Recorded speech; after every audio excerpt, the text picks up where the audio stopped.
friends, welcome to Mimi's Mixed Bag. I'm participating in a really fun collab today. It is titled Michelle's Halloween Boo Bash. What's fun about this collab is that we've got crafters and foodies coming together to bring you lots of fun ideas to make and eat.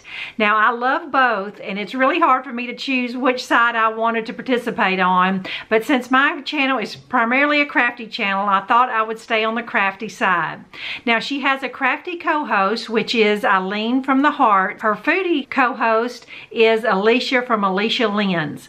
Now, there was really no rules other than just create something fun Halloween related. So it could be a crafty project, a trash to treasure, anything you can come up with.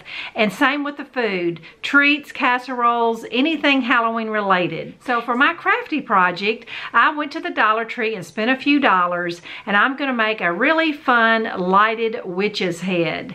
And I hope you like it. All right, what you're looking at here are the supplies that you're going to need. I picked up one of these cotton mop heads at the Dollar Tree, this glass vase. Now, if you have a plain mason jar, that would work perfectly fine and save yourself $1. I picked up 2 of these little LED candles, but I only need 1. And the rest of the stuff was just in my stash. I got a pair of scissors, a sponge brush, a little glue stick, some green paint for her face, a little Halloween ribbon. I picked up this tote for a project in a few more days, but I'm going to use the back fabric to create her witch's hat. You'll see the front of this bag next week. Now, in order to create the face for my witch, I just went to Google and searched pumpkin carving witch face and found this really simple one. Now, I don't care about her hat stencil or her hair. I only care about the 8 pieces that make up her face. So I'm going to cut this apart to lay out the 8 pieces and show you. All right, here are my 8 pieces to my witch's face, and I've got a glue stick here. Now, I really don't want 100% adhesion, so I'm just going to put a smear of glue stick on the back of these pieces. All right, so I've got my paper pieces just barely tacked on there with the glue stick. Now I'm going to take my sponge brush and my green paint, and it's probably going to take 2 or 3 coats to get full coverage on this glass vase. And around the face, I just kind of pounced, taking it easy on the paper, and I'm gonna let this coat completely dry. Otherwise, I'm just moving around wet paint. I'm gonna go ahead and work on my hat. So now, if you have a piece of scrap black fabric or a black cardstock, this hat will be constructed the same way.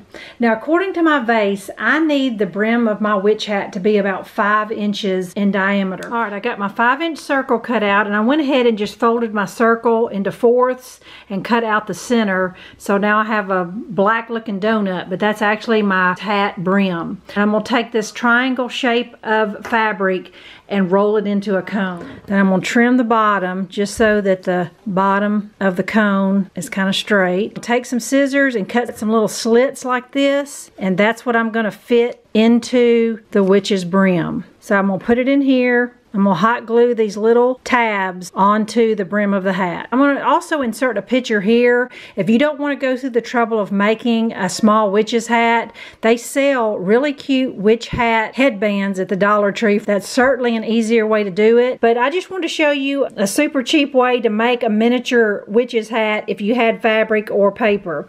Now I'm going to fold it down a little bit. I think I'm going to hot glue it in place. I think that's cute. I've got some Halloween ribbon. I'm probably going to glue around the top of the brim just to finish out the hat.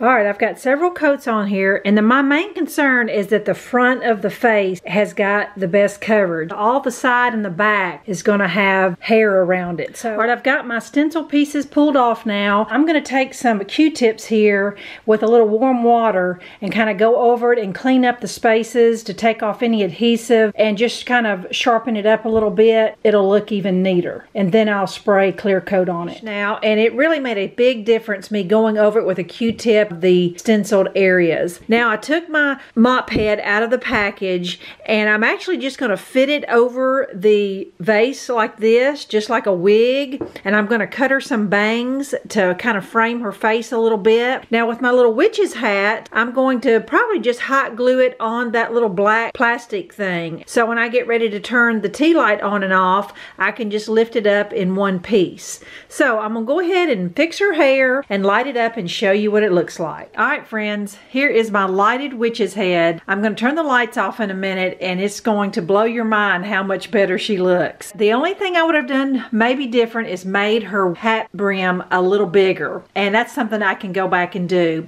I took a black marker and colored the white tea light inside black just to kind of disguise it a little more, because it was white, it was really showing up inside. So I'm going to turn the kitchen lights off and show you how cute this would be on your front porch. So here she is in the dark. Her face shows up so much better, and you can see all the detail and would just look adorable on a porch for Halloween. So I hope you enjoyed seeing this original project, and you will take this idea and make it your own. And be sure and check out the other participants, the crafters and the foodies, and the playlist will be down below. Thanks so much for watching, and I'll be back in a few days. Bye-bye.